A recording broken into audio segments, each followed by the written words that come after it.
known as kind of the nation, if not the world's largest at-home fitness company. So many of the major titles that you might have heard of, from P90X or Insanity or T25 or what have you, most anything that you see on TV, late night flipping through channels, those are Beachbody products, right? And so we kind of are known as the before and after people that, show people that, provide fitness content that helps people get results, and work hard, in order to get them. A big part of what we've done is also expand from just fitness into a more holistic approach as well, because we know it's not just what you're doing kind of with your body, but what you're putting into your body as well. And so we've expanded into the nutritional space as well as a significant and very fast-growing business for us. We actually have a little goodie inside your packets there with our main nutritional product called Shakeology, which is a nutritional health shake. It's got fantastic ingredients from all around the world. I am going to attempt to introduce this fabulous lady here, and I'm going to use a cheat sheet because she has an extensive bio. And what I loved, we have a couple of things in common that we were talking about, and that she speaks 5 languages. I speak 1.5. So, and she is married to someone who is from a different culture, as am I. So I'm American, and I've lived, and you've also lived in 5 different countries. I've lived in 3 different countries.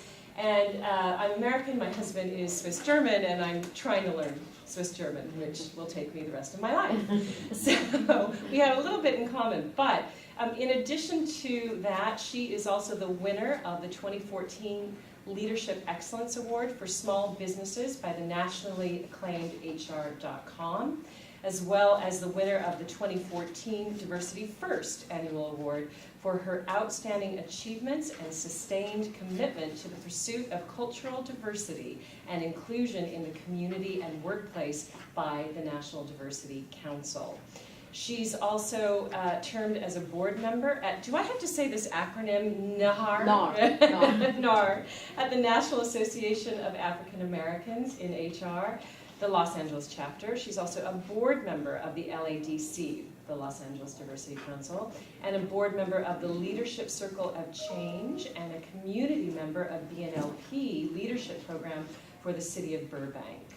She has a double bachelor degree in internal medicine and surgery. Do you still perform surgery? You might be on our brains today. Okay. And she majored in psychiatry from Cairo University. She has successfully completed a Master of Human Resources Studies in Human Resources Studies certificate program. So she's going to be speaking for about 50 minutes, and then we'll have time at the end for Q&A and to grab some more lunch. And please do, are you comfortable staying a few minutes after to answer questions? Absolutely. So we'll all be here for a few minutes if you have questions after. And without further ado, I'm pleased to introduce to you Sahar Andrade. Thank you, Jacqueline. Thank you. Thank you. Thank you all for being here. I'm very proud to be part of the Los Angeles Diversity Council. It's just like it's a great association, and I'm not biased, but it's just like it's really a great association. And please join us at our conference on June 4th. It's going to be an awesome conference. We had it last year. It was like phenomenal. We have it every year, and it's growing from one year to the other. So today is my pleasure to talk to you about how to bridge the generational gap. And it has been an issue in all of the organization lately. And we're going to talk about why, and why, if you don't mind, I'm just going to put this. And we're going to talk about why is it important and why do we have to care about it. So just to give you an idea, if you have different generations in the room and you tell them, so what do you know about the Kennedys?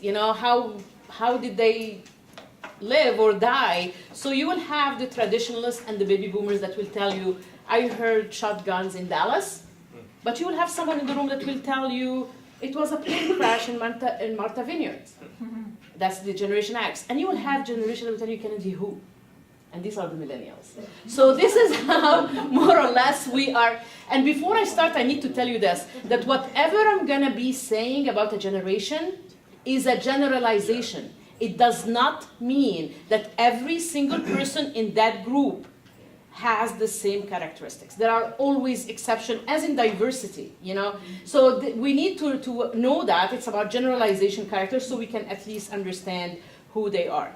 And also just a quick thing, diversity is about the unique characteristics that make us as human beings. It's not only about culture and ethnicities and backgrounds. It also has a lot, and it's not Title VII, and it's not affirmative action, and it's not a box that you mark on a form. It's who we are as human beings. So it involves, of course, the ethnicity, the race, the religion, the sexual orientation, the disabilities and abilities, even the diversity of thoughts. So all this is included as part of the diversity. And diversity without inclusion will not work. Diversity and inclusion are two faces of one coin. If we concentrate only on diversity, sometimes it can lead us to more of the differences than of the actually similarities that we had, because diversity is not only about differences, but it's about differences and similarities as well. So let's go out to the word and correct the definition of diversity. So without ado, they say, actually, for the first, why do we care? Because for the first time in the history of the United States, we have 4 generations working hand in hand. We socially had them before, but for the first time in US history, they are working in the same environment, work environment.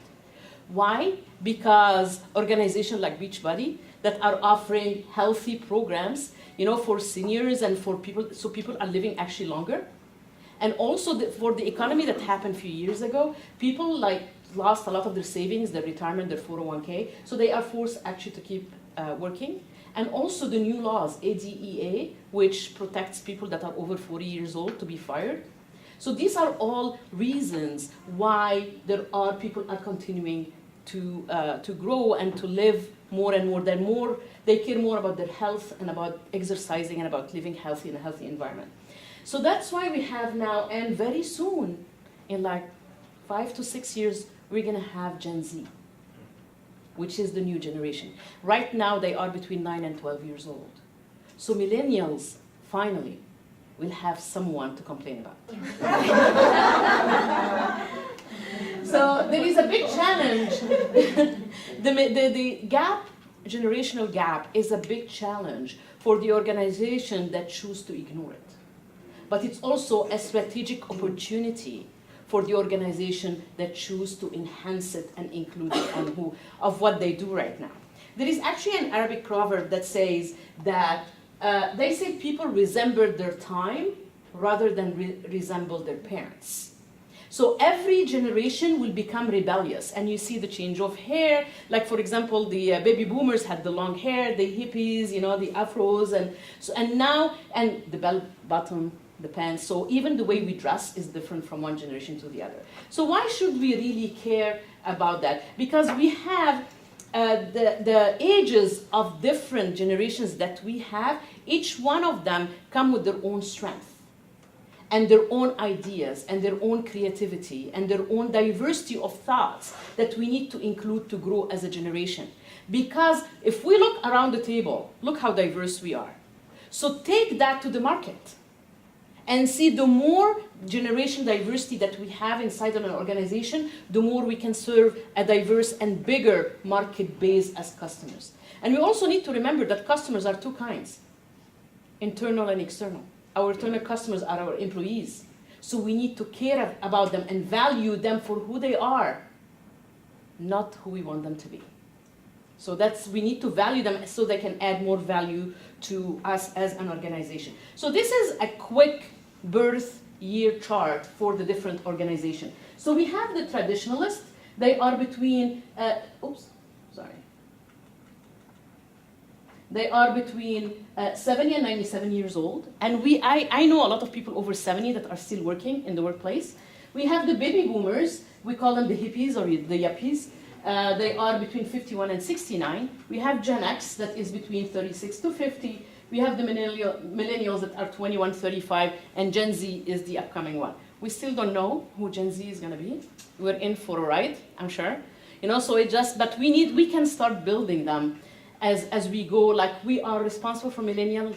The millennials will be responsible for Gen Z. So what is actually a generation? Do we know what's a generation? How do we define a generation? 40 years. 20? 40 years. 20. between 20 An era. and an era. An era, a period of time. You know, and I think the challenge that we have with generations is that we do not know why they act a certain way. But if we study the era that they grew up in and the factors that surrounded them, we can understand better why they act in a certain way, and it doesn't become like, when I was your age, you know? Imagine sitting on a Christmas table with like the grandmother and grandfather, and sometimes great-grandmother, great-grandfather, then the parents are either baby boomers or X, and the children are millennials. And now we're having actually grandchildren that are Gen Z. And it goes like, you guys don't know what we went through, right? When I was your age, this is what I did. And it's actually not fair to do that because every generation has its own challenges. So generation is actually, yes, a 20 years period of group. They went through, shaped by history and by whatever economics that happened at that time. And they have their own attitude and perceptions that basically shape them. And again, there will be exceptions and there will be individual characteristics. So how do we identify? This is a study that has been done in 2012. And they found out that, as we see here, baby boomers are 45% of the workforce. Gen X are 30%, Gen Y are millennials. And we're going to see now, today, 2015, how this picture changed. What do we notice in this table? What stands out? Well, for me, the number of people, I happen to be a boomer, proudly. The number is very large. It's 80 million. For me, that's exciting. It's almost 50% of Absolutely. the workforce. Yeah. And what do we have? How many do we have in Xers? I'm an X. We are like almost half. There is a gap. That's why if we do not bridge that gap soon enough, we're going to have a problem. Yep. Because all these people that are retiring are taking all their knowledge and experience with them. So we have to cover, and we have no way of covering that gap unless we train more millennials and maybe open the H-1B visa, which is like the foreign visas to get people in. But we have the numbers. We can cover that. So hopefully by the end of the presentation today, I'm going to share with you some solutions, because actually I'm working on a program like that with one of the government agencies that is dealing with children. So we are working on the mentoring and reverse mentoring program. So this is how it looks today. As we see, millennials are almost 45%. It reversed in 3 years. It reversed. So we see that 80 million baby boomer, according to labor statistics, are going to be exiting the workplace in the next decade at the rate of 8,000 per day, rate of 300 an hour, exiting the workforce. In 2013, 75% of the employees are probably going to be millennials. And this research has been done by Suki Group that is handling basically generation and statistics for the labor statistics. And this is 2015. The red ones, we already see, this is the Generation Z. So they are already almost 18%. So the face of the workforce is really changing. And we need to start engaging them now, not tomorrow, not after tomorrow, but actually now. So these are the advantages of the multi-generation. We can create a culture of inclusion, not exclusion, when we put them on the table. We can understand who they are, have innovation, have solution, we have flexibility, and also, like I said, we have a bigger customer base. So let's go through the generation gap. The biggest problem between generations is actually credibility. So we have the older generation looking at the millennials and saying what? What do we say about millennials? We can be honest. We can be honest. What do we say about them? Too much screen time. I'm sorry? Too much screen time. Too much screen time. What else? Entitled. Entitled. This is what I keep hearing all the time. What else? No loyalty. No loyalty. What else? Impatient. Impatient. Not self-directed. Not self-directed. Want it all now. They want it all now. And it's about them. And it's about them. And most of these are actually myths, they're not true. And if they're true, guess who made them? And the Xers. You know, so it's just like, so we're going to go today about discussing basically the myth that we have between groups. What is right, and we need to understand that what's right for one generation is not what's right for the other generation. And if we want really inclusion, we need to take care of every single group of millennials or Xers or baby boomers the way they want to be taken care of. If we understand them, we bring them, we attract them. Not only we will attract them and we be like a place of employment, you know, that people will seek us, that we not only attract them, but recruit them and mostly retain them. Instead of even millennials, instead of them taking the experience that we give them and move somewhere else. So let's start with the factors that affected every generation so we can understand why they act the way they act. We'll start by the traditionalists, or we call them the matures. And what happened at that time, we had, what happened at that era? Great Depression, I'm sorry? Depression. World War II, you know, the World War II, we had the unions started then. We had the Korean War, we had the Hiroshima, and we had the silver screen. And I'm going to tell you why all this tied up right now. And the radio was actually invented at that time. So when we live in depression, how do we deal with money? Save money. We become frugal, right? And if there is a depression and there are no jobs, if we get a job with a company, what does company represent to us? And it's like God. It's like, oh my God, you're giving me life. So I'm going to be loyal till the end of my life. I'm not going to move somewhere else because you came for me when I needed help. And also they came mostly from the military because if we remember, it was draft. You didn't have a choice. You had to go. So how do you think they look at leadership? Hierarchy, orders, I'm not going to challenge you. You tell me what to do and I'm going to follow to the T.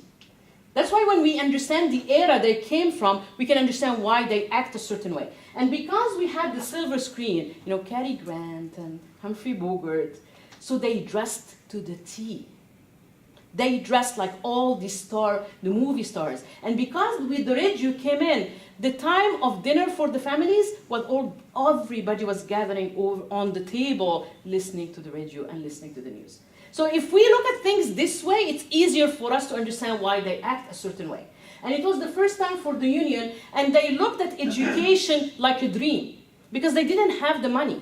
You know, all what they wanted is just to make sure, you know, that they have a job and that they feed their family. So these are the characteristics of the traditionalists.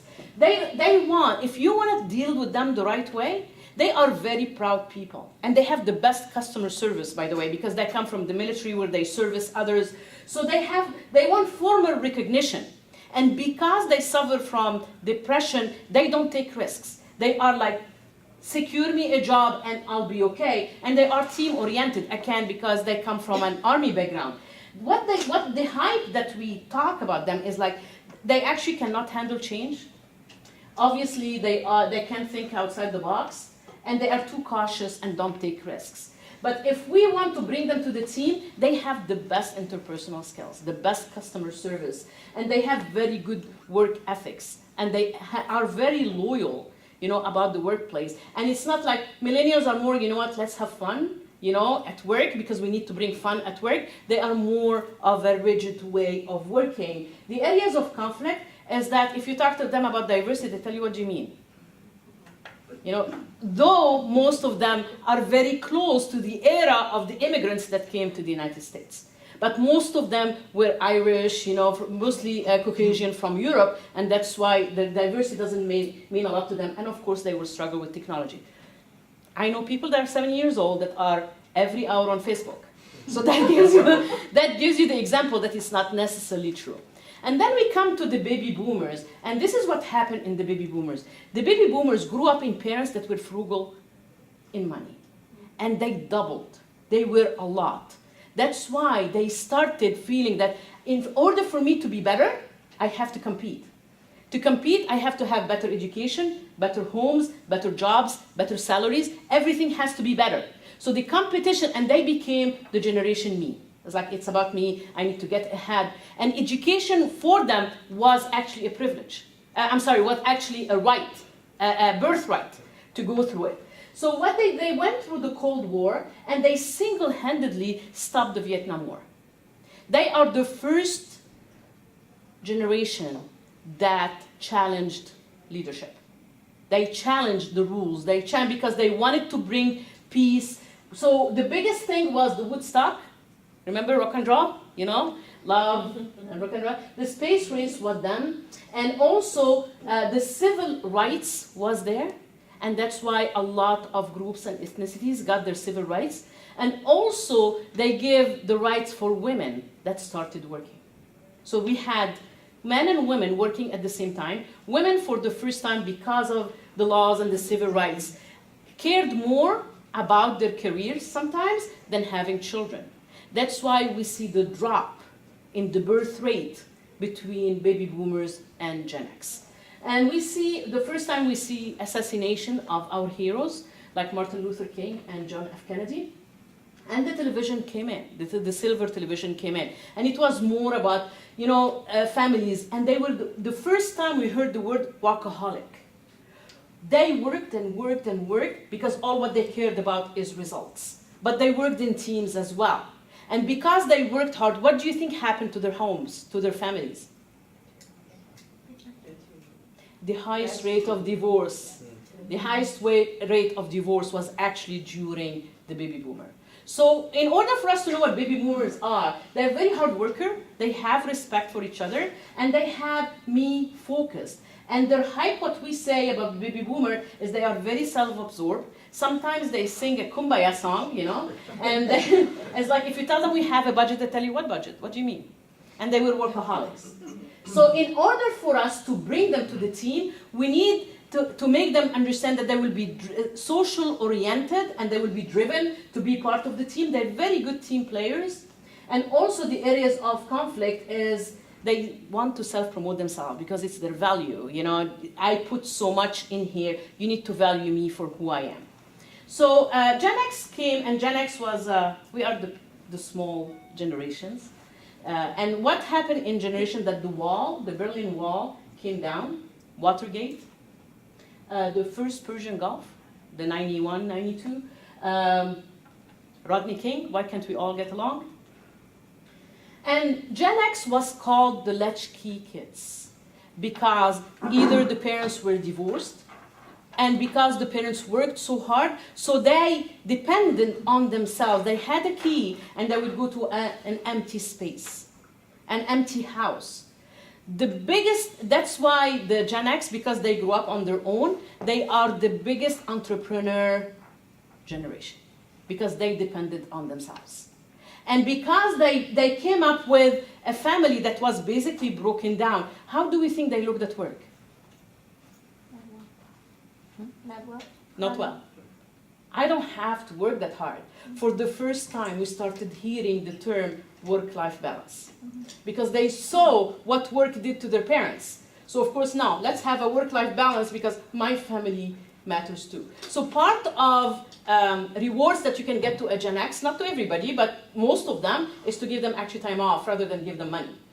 And for example, if we have different generation and the managers say, to a baby boomer, I want the report as soon as you can. So the boomer hears it, they need it now. So they will go and do it right now. The Gen X is like, okay, when they need it, they will let me know. Right? I get a chance. Yes, as soon as I get a chance. And millennials will be, let's have a conference call about that. It's about basically group together. And it's the same when you have a project manager, you see the matures get a paper and a pen and they start writing memos and notes. The baby boomers, let's have meetings, face-to-face meetings for hours. Gen X and the project will tell you, you know what, why don't we do a conference call? That can take care of it. I don't need to see you right away, And millennials will we can do it and, let's have some pizza and talk about it. So this is the different way of communications actually between generations. So Gen X, we call them the latchkey kids. AIDS started happening at that time. And the catastrophe of Challenger, MTV came during Gen X. and the internet. And Gen Y, I'm sorry, but the internet belongs to Gen X, not Gen Y. Steve Jobs and Bill Gates are the people that started with computers and they started with the internet. So we brought in Gen X. That's why Gen X are very versed in technology, not only Gen Y. And we have, before even we go to Gen Y, we have that notion that Gen Y are tech savvy. Gen Y are tech dependent. They are not necessarily tech savvy. Correct. And we need to make that distinction. Yes. You know, we assume that they are tech savvy, but all what they know is that they basically were born with internet. So they are tech dependent, they're not tech savvy. You know? So Gen X are basically self-reliant, and they became the first skeptical generation ever is Gen X. We are skeptical, we are cynical. You know, because we don't believe in authority. We don't believe that leadership usually has our best in their heart. Because we came from parents that worked so hard, but during 2008, you know, and 2001, all the dot-com failure and all the recession that we went through, they don't believe in that anymore. So they're very cynical and they are very skeptical. So they want work-life balance and they want socialization at work. The hype about them, why people they say they might not be that good, I will always say that's not true. Cynical, they're not team players, and actually Gen X, because they grew up on their own, you know, they say they're not team players, but they're actually team players, you know. If we remember, during that time, the programs even that we had on TV, all of a sudden became what? Friends, Seinfeld. It wasn't family anymore. It was friends living together. The whole era, you know, showed on even our TV shows. So not team players, they don't have respect for authority or hierarchy, and won't pay their dues. The Gen X will always find a way around things, around challenges, around rules, but they will always find a way to do it. You know, so to be a team player with Gen X, they're very open to receiving feedback, and they're good at networking. We are very good at networking. You know, we open up and we talk to people. The areas of conflict is like, I'm not formal. I don't need to be here with a suit and a tie every single day. You know, it doesn't mean anything. Approach to authority is very casual, and they are skeptical. Now we come to the famous millennials. We call them I generations, and we call them nexters as well. And what happened is that they have not really been very lucky. They grew up in 2 wars. Economy was really bad. Everything is doom and gloom. So when 9/11, the 9/11 that changed the life of everybody, went through their time. So they grew up patriotic. So most of the army are soldiers that are how old? 20s, 30s? 27. They are Gen Y, because this is all they know. They grew up in 2 wars. So the first, though it's volunteer, it's a volunteer action to go to the army, but they still go to the army because this is all they know. They grew up in where the disaster like Oklahoma, the Columbine shooting, corporate greed, AIG, Enron, the Ponzi schemes. That's why Gen Y or millennials will actually work for a company that has social responsibility even if they get paid less. Because they grew up in greed and they grew up in like people not caring about others, just about money. And most of the people now that are Doctors Without Borders and all the volunteer action that, for example, are for Nepal now and before was Haiti, they're mostly millennials and Generation Y because they want to pay their dues to the society. And also reality TV. All of a sudden, I mean, we never heard about reality TV before, and social media. So again, they are tech dependent, they're not tech savvy. And texting. When you want to get hold of a millennial or a Gen Y, do not email them, don't bother. Do not leave them a voicemail because they're not going to hear it. But text them. And I don't know, before you enter, they answer you, they text you back. I don't know how they know, but they know. And this has become a very important part of how to communicate with millennials in organizations. There are a lot of case studies. I have American Express, Kaiser Permanente, Deloitte and Touche. They all built their social media intranet to actually match the needs of social media for the millennials. Even government agency that I work with now, they are starting implementing the IMs, which instant messages, so people can understand, can like basically answer each other without the phone and without leaving. So they are accommodating their intranet to the people that are millennials, so they can because people tell me millennials are entitled, they're not loyal, they don't know how to work, they don't know the rules. And I ask them a question: what is the #1 company in the world, the whole wide world? Apple. Google. Who works in Google? Millennials. All millennials. They don't have hours to work.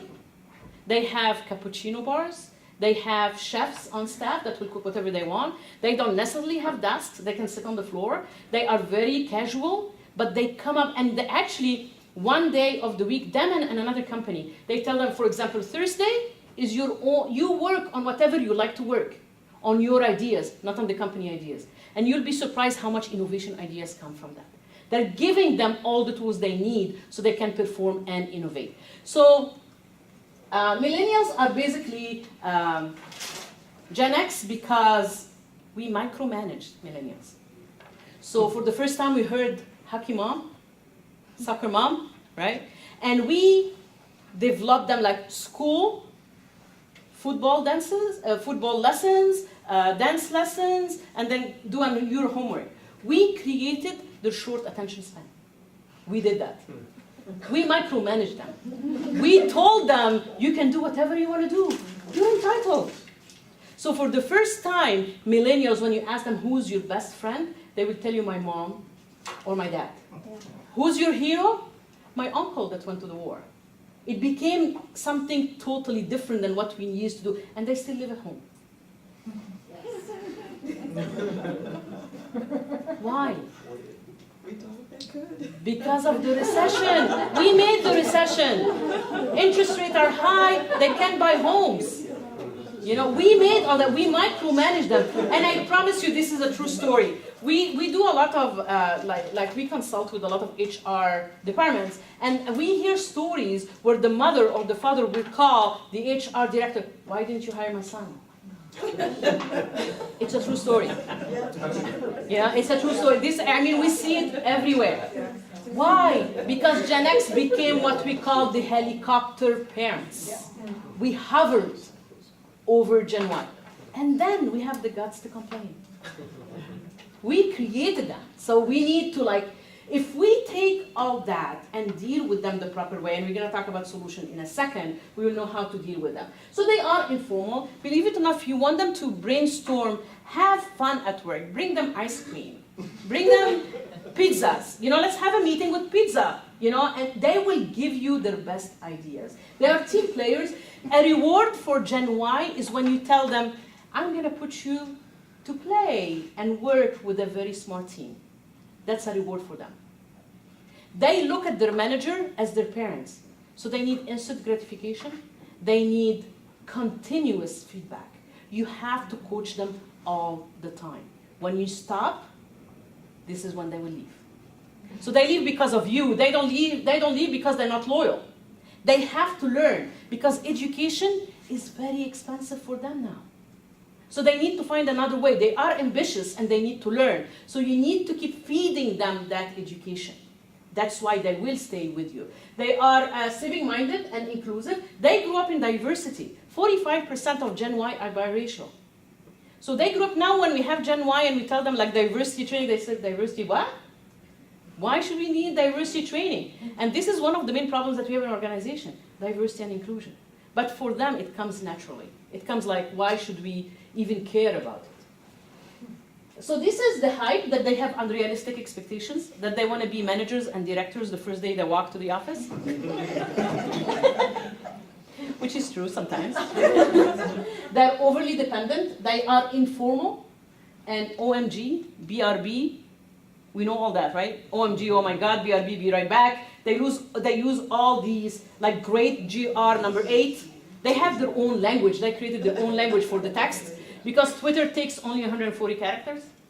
So they came to know, and that's why there are half of the millennials that were on Facebook actually left Facebook and went to Twitter. Do we know why? Parents are on there. Because the parents are, so they go to Twitter and they created their own language on Twitter. So their They have their shorthand. That's right. Exactly. Sure do. So to bring them to the team, they're good at multitasking, though I'm personally not a believer of multitasking, but they are good at multitasking. They appreciate diversity. The areas of conflict is that they need more recognition, feeling entitled, and they have strong parental attachment. So if we remember when we were kids, I mean, people like my generation or generation before us, if we were called into the principal office, I won't care what happens in the principal office. What I would really care is when I go home, what will happen to me, right? But Gen Y, they go to the principal office, texting their mom. Mom, come in with the attorney. So that's why we have like a totally different ways, of looking at authority. So to manage millennials, we're going to go into solutions. Be the leader, be the coach, give them solutions, give them, think about job rotation, job enrichment, job enlargement. Let them be part of your succession planning. Succession planning is important because they have to be. They are almost 45% of your workforce. If you're not going to include them now, you're going to suffer later on. So let them work with their friends or their team. Let them have fun. Respect them and respect their ideas. Give them a seat on the table. If you look at them, you're too young, you have nothing to add, this is when they will leave you. They want to be heard. If you compare seniority or experience with age, they will leave you too. Because they believe that they have something to share, and they actually do. Be flexible, because for them their life is not only work, it has other areas. And display vulnerability. If you're wrong, say, I'm sorry, I'm wrong. Because they want to see people that are real. They grew up in reality TV show, which they think it's reality, but it's not. It's actually scripted, but they think it's reality show. So to lead millennials, utilize their feedback and assessment about where they are. Give them a lot of feedback. Give them stretch assignments. Show them the big picture. It's very important to let them know where they fit in the big picture. What is the value that they are adding? We become the parents, like, you're great. You're doing this. You're part of the big picture. This is the value that you're adding to the organization. We need to keep feeding them that. Enable them to forward and give them exposure to senior leaders. But also don't be surprised if they will call your leader by their first name, not Mr. or Mrs. last name. Certain cultures, and cultures also include age, they will call like a CEO or a president Mr. last name. But Gen Y will call people with their first name. And they don't mean any disrespect.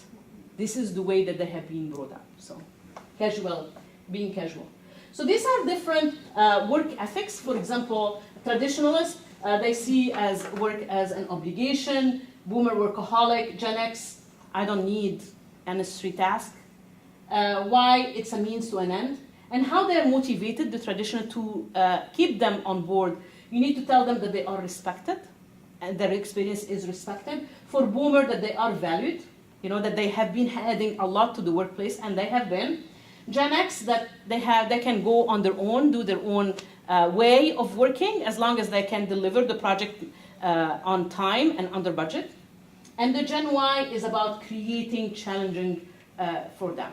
In order for us to retain them, for the traditionalists, you need to have, because they're older now, so they need flex time and part-time. You need to give them Medicare or something for health insurance.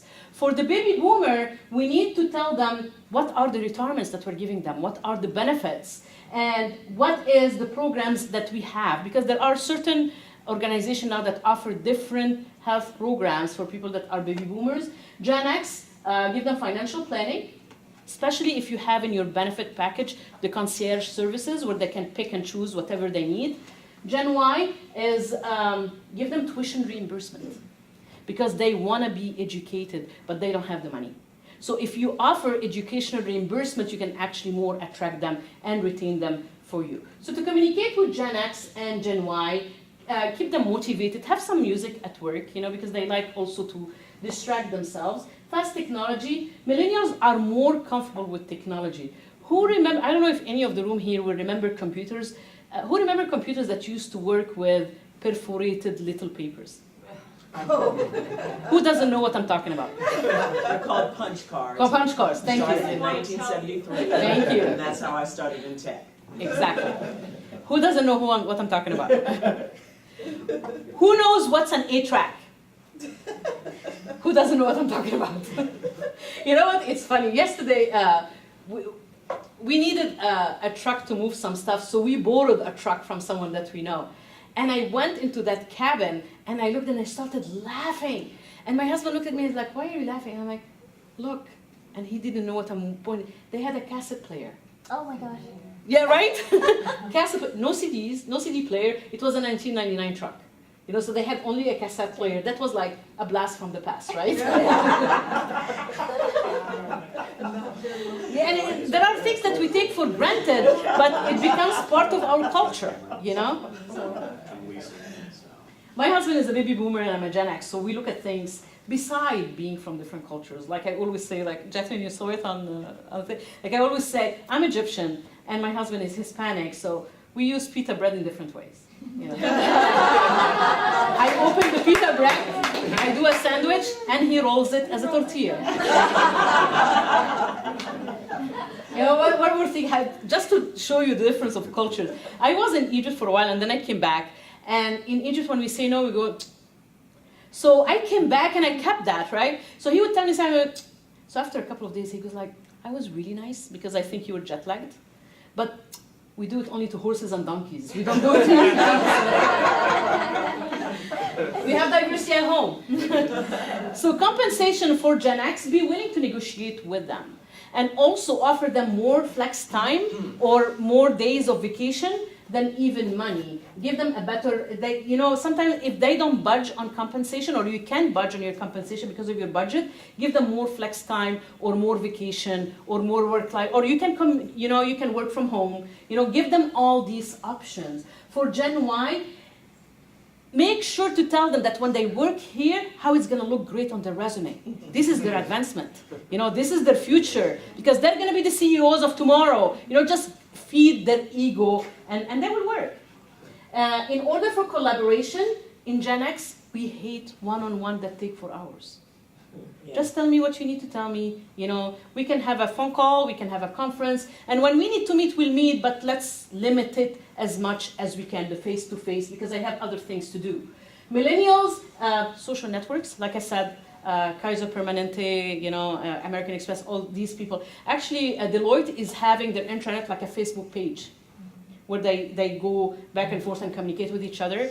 Kaiser Permanente is the one that created, like they create profiles, so actually workers can go and look for the profiles that they want to learn from, or be mentored by, or coached by, and they can communicate. So that's actually knowledge transfer. It's part of a knowledge bank, you know, that they act for that, to train the younger generations. The attire, Gen X, if you really want them to be dressed to the T, you need to tell them, because they're usually very casual. You need to, because they might, and Gen Y might not even know what you're talking about.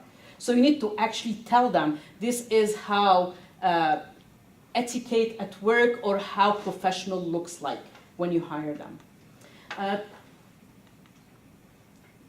So we are faced with younger managers now are actually managing older people.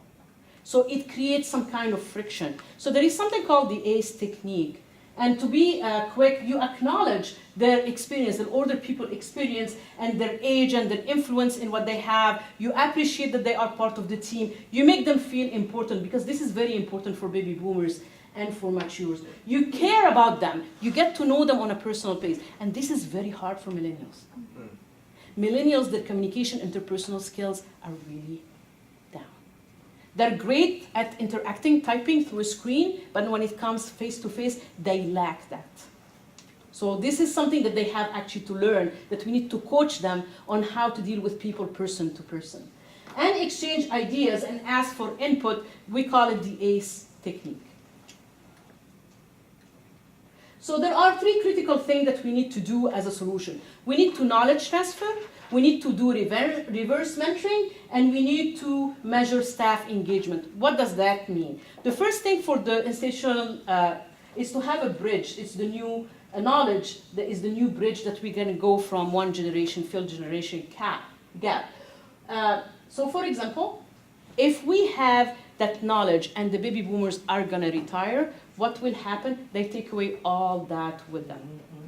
So we need somehow to find a way where we can store this experience, or we can call it back. And that's what we call and if you are not offering any experience or any teaching for Gen Y, they will leave. So you're going to create a double turnover.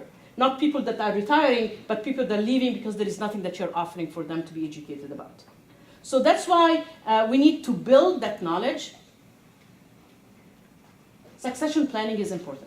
So we need to start including Gen Y in our succession planning. And succession planning is not a folder, a big folder that you put on a shelf to collect dust. And most organizations do that. Succession planning is basically how you know who's going to replace who when. And there are 4 degrees of it: someone that is ready and able, someone that is not ready and able, someone that is not able but ready, and someone that is not ready and not able. It's a full, like, I'm sure that Steph knows what I'm talking about. It's a full, like, organizational chart that you go through. Mitigate the risk, and mitigating the risk is basically document whenever you have project. Do always post-mortem project reports. Do solutions. When you go through a problem, document it down and share it later on, like most of the Fortune companies are doing now. And also have job sharing or job shadowing, for the newest generation, so they can learn more. A lot of organizations are doing alumni. So after people retire, they do actually, ERGs are very important here, which is the employee resource groups or affinity groups of people that are alumni. So they can meet with people and actually give them experience and give them be like mentors. And the retention methods actually found that it's a lot higher when you include your alumni now. Now, the first time we ever heard the word reverse mentoring was by Jack Welch, GE. And he said that we need to bring the younger people so they can share their ideas with older people about technology and creativity. Without the energy of the new people, it's the new blood of any organization. And people started getting kind of insulted if they're older. I'm 50 years old, you wanna put me with a 20-year-old that's gonna teach me something? So people had to get over that so they can exchange information. The older generation will mentor them on experience and on ethics, and the younger generation will help them with their tech elements and factors, if you want to say. And fostering, it's important that we start having that mind shift in the organization, especially about reverse mentoring. And then there is what we call boomerang.